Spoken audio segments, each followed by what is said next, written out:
Magandang araw mga kaibigan. Bigyan natin ng reaction, opinion itong post ng GMA News. Title, sana matuloy ang Blue Ribbon Committee hearing.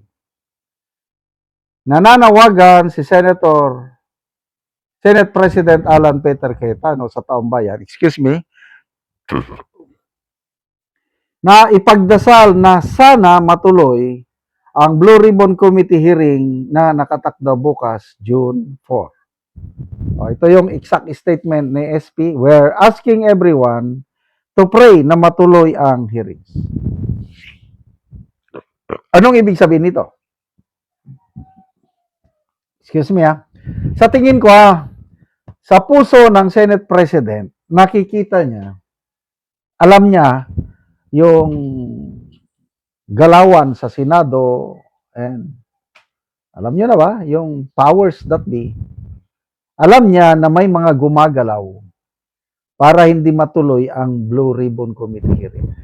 Isa dyan, yung pagkakulong ni Senator Estrada.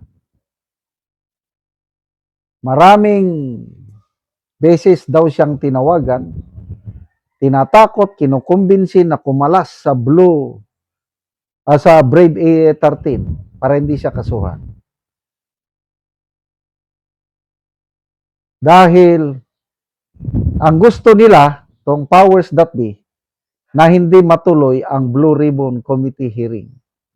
Yan ang pahayag ni Senator Marcoleta. Kaya ang main issue ngayon, not so much yung pag-walk out ng minority mamaya for the last 2 days, ang majority hindi naman pumasok. Hindi yan ang main issue. Ang main issue ngayon is flood control scam hearing.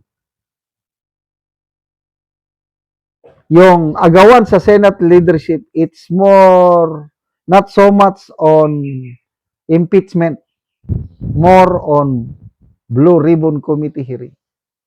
Kaya matibay, matatag ang Brave 13 kasi ang direksyon na gusto nilang tahakin, dapat tuloy-tuloy ang flood control scam hearing. Kaya sabi ni Senator Marcoleta, huwag kayong kukurap, sabi niya sa taong bayan. Ibig sabihin, makialam ang taong bayan dahil pera na natin ang nalustay. Siyempre, kung pera ko yan, hindi pwede. Talagang magagalit ako. Gusto kong matuloy ang investigation dahil kasama ang pera ko dyan Kailan ba yun? Last year ata yun. Mayroong kaming lupa, nagkasundo, nirentahan ng isang multinational company. Tinaniman ng pinya. Medyo malaki-laki rin yung aming nakuhang renta. Kasi 3 years ang aming initial contract. Happy kami dahil matatanggap. Later on, na-find out namin, automatic deduction yung aming withholding tax. Nauna pang nabawas yung aming tax na punta sa gobyerno. Ganyan, nangungutang ang gobyernong ito kung ano-anong ginagawa. Buwis tayo dyan, kaliwat kanan. Okay lang yung buwis sana natin o yung inuutang ng gobyerno kung maganda ang pagkakagamit. Ito, nagamit sa nilustay sa flood control hearing. Flood control scandal. Kaya nakakadismaya, nakakagalit, nakakaumay.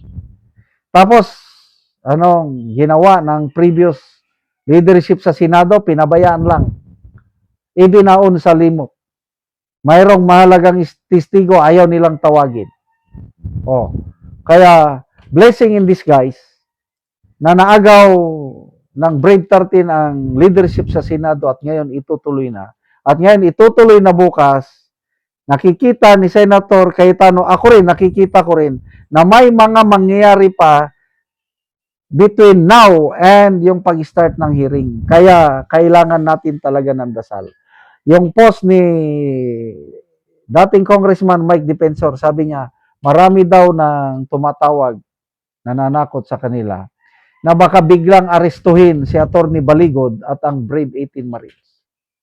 That's the only way na mapigilan nila ang pagdalo ng mga Kung hindi man arestuhin, kung alam mo yun na. Kasi, ulitin ko, kung ako yung mastermind, hindi ako makakatulog ng maimbing, nasa akin ang matinding kapangyarihan, gagawin ko yung kapangyarihan ko yan para hindi mabuking yung ginawa ko. Kasi alam ko na ako yung nakatanggap ng maraming maleta. Kaya again, prayer talaga, to me, nakikita ko, it's a battle between good and evil. Yung mga pumipigil, ayan, gusto nila maibaon yung katotohanan. Itong Blue Ribbon Committee hearing ngayon, katotohanan. Sabi nga ni Mike Defensor sa kanyang post, we want the truth. Protect the Brave 18 Marines. So, salamat sa Panginoon na inilagay nyo dyan ang Brave 13 Senators sa pangunguna ni Senator Alan Peter Cayetano. May napanood akong Facebook live niya. Sabi niya, may kinot siyang verse sa Bible, Proverbs ata yun. When the righteous ruler, when the ruler is righteous, the people rejoice. But when the ruler is evil, the people suffers. So ito ngayon, ang administrasyong ito, unang executive order nga ginawa, inabolish ang Presidential Anti-Corruption Commission. First, EO. Anong plano? Yung pala, ito na, talamak na korupsyon. Grabe, oh. At ngayon, mayroong isang righteous leader sa Senado, SP Alan Peter Cayetano. God-fearing man. Pagdasal po natin, Lord God, please bless itong leadership ng Brave 13. Sana ipaintulot nyo na matuloy ang hearing bukas dahil panahon na parang gawain nila sa kadiliman ma-expose sa liwanag. Salamat mga kaibigan sa inyong pagsubaybay sa channel nito. Nakakatulong kayo ng malaki sa tribong Talandig ng Bukidnon dahil ang sweldo natin sa channel na ito is pantulong sa tribo. Namimigay tayo ng libreng yero at pako para makapagpatayo sila ng mas maayos na tirahan. Panoorin nyo ang video na ito. Ano ang natagaan si Kuya Ugero? Kuan grasya na mo nga para sa mong balay. Ay ani. Imong Tulungan na mong balay nako. tulo na imong balay. Ini moya kini kuan yung ginabang. Ito niya kung balay kay nalata na nga ligi nako. Nalata na. Sen kay naa na gyud. Oo. Salamat kayo sa grasya nag-sponsor ani. Oo. O karon mo na yung itsura sa atop sa natagaan na Ugero.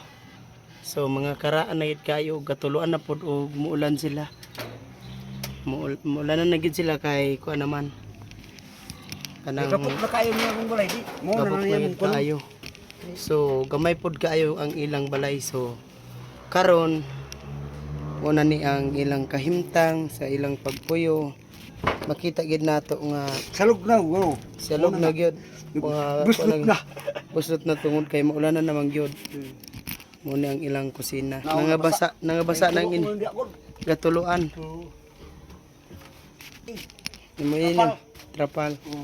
Salamat gyud sa Ginoo nga sa labok para sa gamas tanan nga kini nag-sponsoran ni hinaot nga mapilo pa mga panalangin pod nga mga times 3 ang iyang mga serbisyo sa mga tao mga tabang pa sa uban dili kamera kay tinuod pobre ni pero naa pa di nagmahal sa mo nga adunahan Nga nali. nalipay pud mi sa mga diri sa among sa Bukidnon diri sa San Rafael kay usap pud din nakahatag sa mo og kuan gyud kining Pueblolia naa di po nagkuan sa mo nga mga investor, investment kanang mga kuan ba Tabang. nagtabang sa mo agyud kay tungod sa kawalan una mo So unsa ra daya imong trabaho? construction worker Kontraksyon ra ka. So pila imong estudyante? opat Opat. So taman ra gyud sa pagkaon ang imong kwarta. o igo pagkaon na gyud lahi makotang exam wala na gyud usay mamaylo ra mi og bugas akong ginikanan kay wala lagi pictures barato ben sulo karon. Mm.